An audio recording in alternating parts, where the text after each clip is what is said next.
Made some good progress today, but ending on a frustrating note, so I'm done for the day. Anyway, got the starter back on, gas tank, my pretty red gas tank, back on, secure, all hooked up, bled. Got part of the steering lines hooked back up, fuel line as part of the gas tank stuff, and I don't remember what else, a bunch of little stuff. But trying to get the hood back on, which I can get the hood back on, but the problem is my freaking wires, I don't know how these were run to reach where they have to go on the ignition switch. So I don't know if I'm going to have to extend them or what, but I cannot see a path where I can get from here to there with the length of wire I have. I mean, the shortest distance is a straight line, but I can't find a straight enough line to make that reach, yet it was on there before I took it apart. So yeah, comes down to the electric wires are giving me a fit. So I think I'm just going to have to cut them in half and splice another foot onto them to give me a little room to work with so I can put it back together.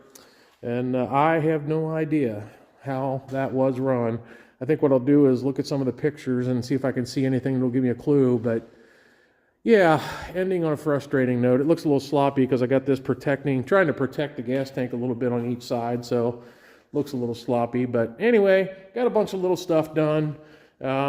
Should have gotten more, but the wires are screwing me up. So I will get it worked out. This should be the last update until fired up and final testing. So, been doing a lot of little stuff. You can see my red gas tank in there. That was in there yesterday though. Okay, I got this portion of the body put up back on, steering wheel, throttle all hooked up, choke, all cable hooked up. All the electronics are hooked back up in here to the ignition switch, all that stuff. All I really have left to do, obviously battery, hood, that's nothing. I probably won't even put the hood on until I test it out and see how it goes. After, well, I might have to put the muffler on with the hood, fill some fluids, but I've got this line. I need a piece of fuel hose to make this connection. The piece that was on there was so horrible and crumbly that I need to replace that.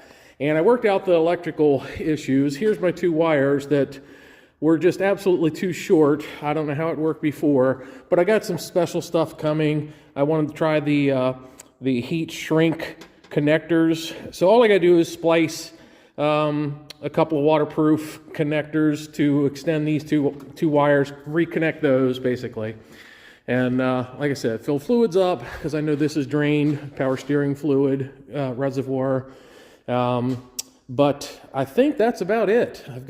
All I have sitting over there is a hood, a battery, and a muffler. And so other than that, I've got these two wires, this hose. So yeah, I got plans tomorrow, so probably won't get it done tomorrow. But on the next little short video, it should be time to fire it up. Still got a lot of cleaning to do. I do want to wipe everything down while I don't have the loader on here. All this grease crap in here. Yes, it's just the engine, but still, I don't know. Clean just works better. So anyway, that's about it. So the next piece of this video should be, cross our fingers, Lord bless my tractor, that it works. There she is, ready to go. Still got a little bit of touch-up stuff I need to do, but once I got everything put back together, like I was saying on the last section, a couple of wires spliced and the hose put in, whatever. Fired right up. I swear it didn't turn over twice. It fired up in less than 2 seconds. And clutch grabs fantastic. I took it out in the yard for a little circle spin, and it grabs quick, tight. Yeah, and back up very easily in the little slope coming into the barn that it wouldn't do before. So far, everything seems to be functioning as it should. Now that was only a 3-minute test, so got more of that to do. I still got to check fluid levels and stuff in the transmission, but And so far, which isn't saying a whole lot, but the power steering column is not yet gushing fluid like it was. I'll tell you, when I parked this thing, it was it was probably going to lose about a half a gallon a minute the way it was gushing when I parked it. So that's at least improved. So it'll take more run time to see how effective that was, just changing that seal and O-ring. But other than that, I'm very pleased that it actually started back up.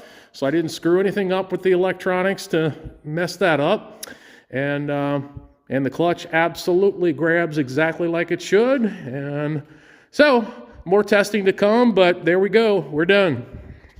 Oh, and just for the record, it is March 12th. I don't remember what date I started, but I know I said it on the first video. So it's been close to a month, I guess. But anyway, March 12th, still 2026, thank the Lord. All right, going to call this part of it done. Well, with a lot of thought and planning that hopefully works out, I got the loader suspended from a balancing point here. Good thing I got a good heavy bucket on there. So the goal is to now drive the tractor straight in here underneath these arms, because I got to get the front axle underneath here and at least get it in position. And this, in theory, is as high off the ground as it needs to be to align the front end up with the bolts and the drive shaft for the pump up here. So, boy, it's a tight fit. So, a little nerve-wracking, but about ready to give it a try here to at least get it in position before the hydraulics bleed off and this drops down too low, and then I'll be back to jacking this up, which I don't want to do. So I want to get the tractor underneath here, and then if it starts to fall down, it doesn't matter. So it'll fall into place. All right, I'll let you know how it goes. Well, she's all back together. Not only in one piece again, but loader reinstalled. It was tough, but not nearly as tough as taking it off. Yeah, I lost a bunch of hydraulic fluid for the loader while it was sitting out there upside down. So I had to put a whole bunch of hydraulic fluid in the chamber. This is actually the reservoir right here for the loader hydraulic system. Had one leak again. It's the same joint, and putting the loader back on, I must have knocked that joint loose again, so I just tightened that up, so that should be it. But steering is not leaking, and I straightened the wheels out. It's steering fantastic. I'm not losing fluid. Loader now up and down, everything works great. Everything seems to be working wonderfully right now. So I'm going to put it to work this weekend and see how she does.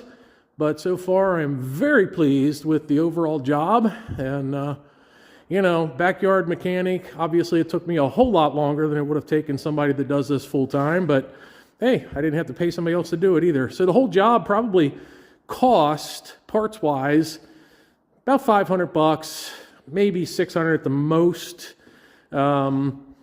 You know, including $30 worth of transmission or hydraulic fluid and that kind of stuff. But anyway, not too terrible, because it was completely unusable before I did it. And right now, seems fantastic. So I think this will be the end of this project. If you have, thanks for watching.